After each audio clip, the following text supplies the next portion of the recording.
Hello, everyone. This is Hunter Doyle. I'm here with Nate Tussing today, and we're interviewing Levi Lewis, quarterback from Louisiana, Southpaw. Thank you so much for your time and for this opportunity. Really appreciate it. Levi led an 11-3 Louisiana team last year to a Sun Belt West Division title. I mean, dude, you're a baller. Over 3,000 yards passing. You can do it on the ground too. 26 touchdowns to 4 interceptions. I don't know if they could ask for much more from you. So let's get into it. How are you doing, man? And how's quarantine going for you? I'm doing good. Staying safe, family. Mm-hmm. Family is good, so just still trying to stick in there, still be training and everything, with all this going on, but everything is fine. Definitely, man. Yeah. Same here. We're just staying safe, and we want to thank everyone who's out there serving on the front lines and doing work. We really appreciate all the work. So, all right, let's get into this interview. So, talk to us a little bit about yourself and your journey and kind of how you got into football. I'll say when I was about 4 or 5, my first coach was a lady. You wouldn't believe it, but it was a lady, and I played flag football. Then I eventually, started getting to pads and all that. I actually always played up. Like after my practice, like after I get out of practice, I go and go practice with my brothers. I have 3 older brothers, but 2 of them play football for the South Bay Rams, and there was a little league team we played for, and just won numerous championships growing up from little league. I'll say middle school kind of came up short in the championship, went undefeated and lost in the championship. I'll say high school senior year went undefeated, lost in the championship. So it's always kind of like getting to that point where, getting to the championship, but just gotta just finish the deal, finish it off. And I think that right there, alone kind of drives me. All the losses, it kind of bothers me, but at the same time, it kind of made me who I am. Just humble, hungry. This guy that just wanted, And I think all that, from growing up, from when I was playing flag to now, it's kind of just molded me into the man I am today. Awesome. Yeah, you've got football since you were a very young age. So has it been really a role model or someone's influenced you through your whole football career so far? I'll say my oldest brother, Kimani Smith, he, was my role model. Obviously, he played quarterback. He the one kind of taught me how to shake and how to throw. My dad was the one that would be catching and always talk about my accuracy, but my brother was my role model. And I'll say professionally, Michael Vick was my overall, person I'll look at. I wish I'd have, got more tape on Steve Young, but I'll say Michael Vick is my go-to guy. Yeah, definitely. He's a monster, and I'm sure you will be too. So what made you want to choose Louisiana? Was that just your best offer or just something you saw? I had other offers, but I'm a family type of guy, and that's what it came down to. I just wanted my family to come down and just come watch me ball. I know if I went anywhere else, it probably wouldn't have, win as well. And I like the feeling my family come watch me play when I was in high school. So I'll say, shoot, I'm 45 minutes down the road, they could still come watch me ball. So that played a big part. And did I fit the scheme? Did it feel like family? The food, obviously, it was a lot of things that went into it. I think those things, hit the nail. Yeah, definitely, man. I love to hear that. Family never leaves. It's always something that stays with you. So, Exactly. So something that I've seen on social media, in recent years, is that wall sit drill that your guys do with the plates and the coaches. Yeah. Does that still happen? We actually did that. We did that before with Coach Lou, and then when Coach Hockey got there, we did it with hockey too. So yeah, we still do that. Awesome. It's not punish work. It's kind of like, it's hot outside in the summer. It's all mental work. It's all the mental prospect. Yeah, definitely. So tell us a little more about why you guys do that and how it just kind of motivates you guys every day and how that tradition kind of started, if you were there when it started. It's all about, accountability. Every guy, you in line, if you even stop or slip up, the time stop, we start over. We can be so close to done, and we'll just stop the time and we'll start all the way over. So it all comes down to accountability. guys, holding themselves accountable. Not always people fussing at them or, you got to hold your own. You got to do your 111 when you're on the field. And that drill, played a big toll, in the season. Just little things like that help. Definitely, man. So last year, you kind of had, I mean, you stepped into the starting role and just kind of like took off. So tell us about like the coaching staff and how they impacted that, and like any upperclassmen that were really impactful on you and like kind of prepared you for that moment. I'll say guys like Tracy Walker, OP, it's a ton of guys. Michael Jaquette, Jock, Deuce Wallace, the list goes on, with those guys, I even – and you think about it, they're on the defensive side, always, build a relationship with my defensive side. So I know I'm going to have my side on track, but I got to have the defense and my special teams on track too. So I always build a relationship with the defensive guys. But I think those guys, those players, played a big role on me, just molded me to the person I am, just doing it the right way. They pretty much taught me how it's supposed to be done, right from wrong. And the coaching staff was always how it is, But it's a guy named Coach O'Hara, Ryan O'Hara. He the one really molded my game. Coach Nate, does a great job of, teaching us the system, on how to read it, real detail, no gray areas with Coach Nate. But with Coach O'Hara, he's real technical, down to the wire, like to the little bit thing. Oh, you did this, but you could have did this better. And, when you got people like that around you, you got to love it, And that's what I love. And I'm just so coachable to the point where, I got to take it. And sometimes I'm my biggest critic, so I probably see it or fix it before they even see it. Yeah, that's so awesome to have that, the group of guys that, can help you and stuff like that, and have that offense-defense connection, on both sides of the field. And you talked about earlier how you in middle school and high school, you went undefeated, and then you lost in the championship. And talk about that adversity and really any other, trials you went through and how you overcame them and used them for your game. I would say just not forgetting it.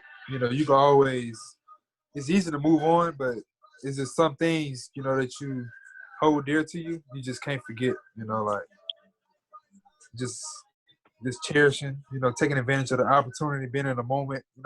It's every little game or situation, it teaches you something. And things like that, you got to hold on to it and don't forget, and just let it continue because you got to control what you can control at the end of the day. Yeah, definitely. Yeah. Bring to the table. Mm-hmm. Yeah, and you also talked about having that chemistry with your defense, and you led your team to 11-3 record, and you won your bowl game. Talk about the locker room chemistry, and like how important it is for everyone to be on the same page. I mean, I wouldn't say that I was the only one that led them. I was I feel like I was just this small part of just me, just having to do my job. It was just to the point where everybody do their job, we're going to win, and that's how we took it on. Everybody do your job, it's how the game going to go. And the relationship in the locker room, it was just that. Like, we kept it real with each other. It wasn't no, like, oh, he want to do this, I want to do that. It wasn't no me. It wasn't any of that. So I'll say this past year team was a real close-knit group. And to say we were real young, we got a lot of learning to do, and a lot of getting better to do. Yeah, man. I mean, I think that's a great mindset to have. Like, it's a team game at the end of the day. No one's responsible for any one mistake or loss. And at the same time, just hold each other accountable for like everything you can do better. So I love to hear that. I mean, I think that's an important quality in both your guys' players and as for the team as a whole too. So I just want to applaud you for that. I really love to hear that. Yeah, of course. So let's talk a little bit about your play style. I mean, you can throw out of the pocket, but and you're really good at that. But some of your best plays come even when you're using your legs to extend plays. And I mean, right. You kind of talked about like being like Michael Vick. You like Michael Vick a lot, and we were watching your highlights. I mean, you kind of remind us of like a Michael Vick, Pat Mahomes. So kind of, do you model your game after anyone like that, and just kind of like describe your play style to us? I'll say, it's just not Vick, that a lot of people see. I kind of watch a little bit of Brett Favre, I watch Brady. I watch Drees. I watch Mahomes. I watch Deshaun. I watch Lamar. I watch Kyler. Like, I break down their film, and just I get just something. Like, I watch like an hour, of each player, 2 hours each player, break it down, like, things that make them so great. And like, I try to add that to my game. So, it's just not what you like. If you think you're saying one person, it's you getting a whole bunch, and I'm trying to put all that together and just create something that nobody has never seen. And that's what I'm working towards. Yeah, definitely, man. I mean, I think it's easy to model a game after one person, but I mean, when you watch film of so many guys, you can just pick out all these different things that you can add into your game. And Yeah. it showed this year. I mean, against Appalachian State in that Sun Belt championship, you had 354 yards and 4 touchdowns. I mean, you guys came up short, but that's the 19th ranked team in the country at the time. And like in the Battle of the Bayou, you guys, I mean, you helped lead that what was it, like a 15-play drive against Monroe to get the go-ahead field goal. So have you always kind of been one for the big moment and just kind of like rising up in like the thick of the game? Well, it's kind of always been like that, but just I'll say when I have people around me, and it kind of builds up to that, when it's people around you, that you could trust and that trust you, it kind of gives you that confidence, that, we trust in each other and we in this together. But I'll say those big moments, it don't happen just right then and there. It happens in the off season. It happens in the summer. Building that trust, building that bond with the team. And it's really not when it's the big moment. It's like no weight on your back. Because it feel like a normal rep in practice. Like it's something that it's nothing you haven't seen. It might be something different a little bit, but we get so many reps in practice where it's kind of like you kind of seeing the same thing, and it's just simple. You just gotta just do your job. Yeah, I mean, that's such an important mindset to have. And I think that's something that, NFL teams will value so high, just you trust your teammates, trust them to do the right thing. And you play your best too. You do your job. So if you had to pick a favorite play out of any of your games in college, high school, or anything else, what would that be? Ooh. If you ask me this question in high school, I'll say all verts. Or is it all verts in high school or the QB draw? But in college, now I just like to sit in the pocket and just throw the ball. So I'll say either any deep shot or like something where the guy is breaking, like a dig or something, and like by the time he breaking, so he turned, the ball is on him. So any concept like that, where I'm in sync, I'm in rhythm. I don't want to say too much, because the opponents might hear this, but. But yeah, just being in sync with your wide receiver and that click, it's so smooth, it flows perfectly. Right. So yeah, definitely. And how do you guys feel, coming off such an impressive 2019 season and heading into the 2020? Do you have any big goals or, with this being your last chapter of college and trying to, do anything or big challenges to tackle?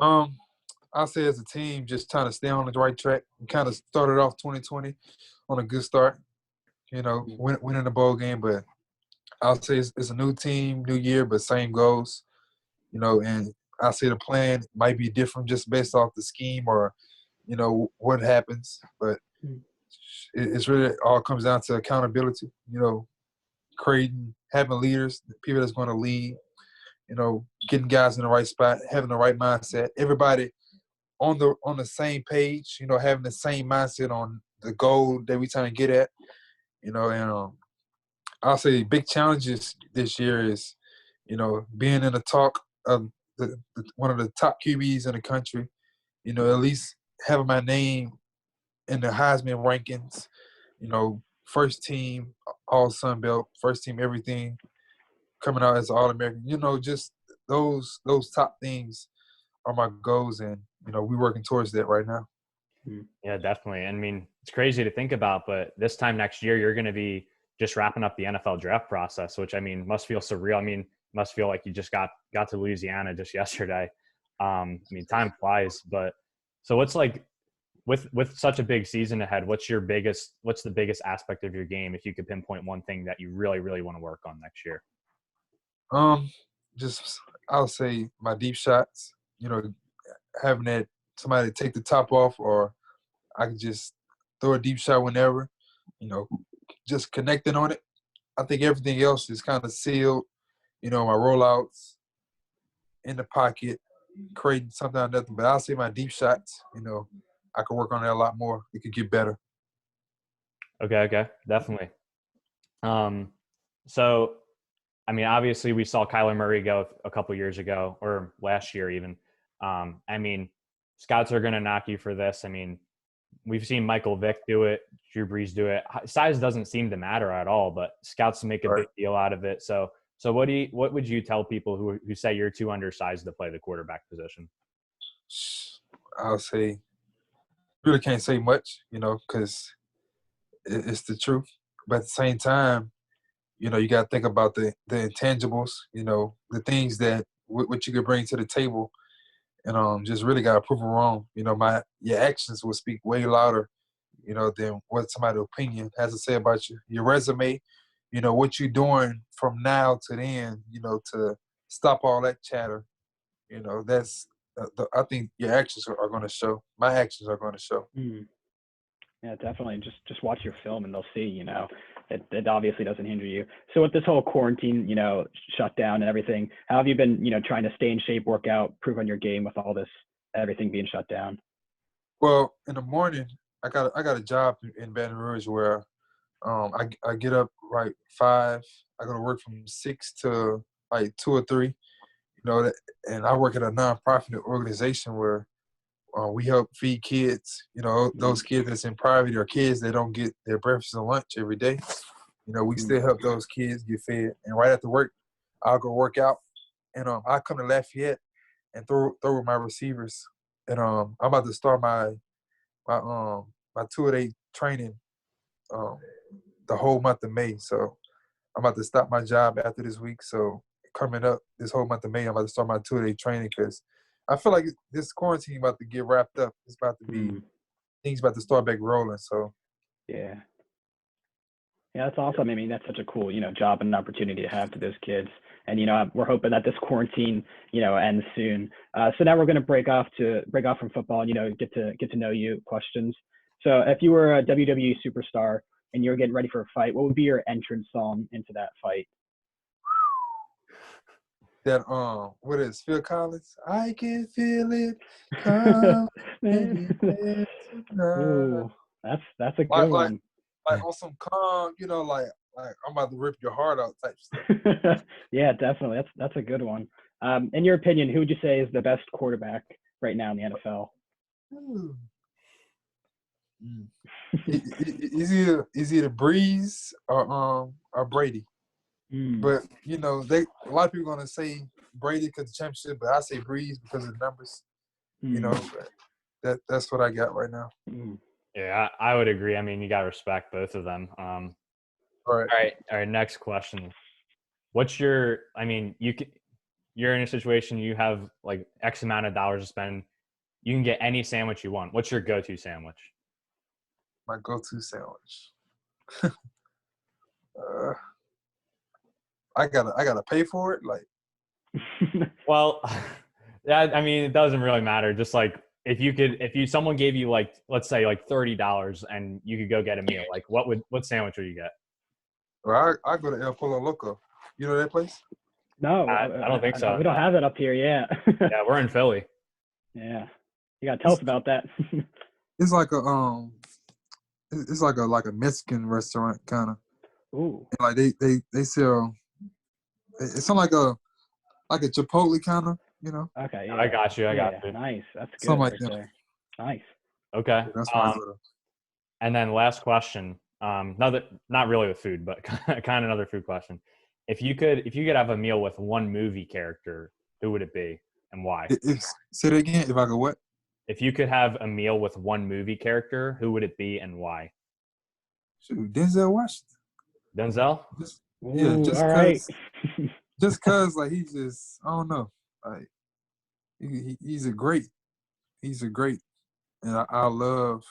I say I want to have my stuff together, you know, even before I step in the room with him, you know, to ask some questions, pick his brain, and just sit down and talk with them. Like, man, Yeah, definitely. I mean, Remember the Titans is a great movie. Can't go wrong with that. the list goes on. Yeah, honestly, exactly, man. So we just want to thank you so much for your time, man. We really appreciate you doing this. I mean, we know you're busy, and I mean, I'm sure you're tired after doing workouts and stuff. So we appreciate you so much, and we wish you the best of luck next year. We're going to be watching you very closely. Oh yeah. We're excited to see you play. So, is there anything you want to say before we sign off? Man, y'all live in Philly? Yeah. Yeah. I'm guessing y'all Eagles fans. Yes, I'm we not, are. no. Oh, Nate. Whoa, Hunter! Don't. I'm a wild card. I'm a Bengals fan. I mean, What about? I see the Bengals in the back. yeah, AJ Green right there. Yeah, he's my boy. Love that guy. Yeah, you done lucked up. You got our bro. Yeah, we got Burrow. We'll see how that goes. Yeah.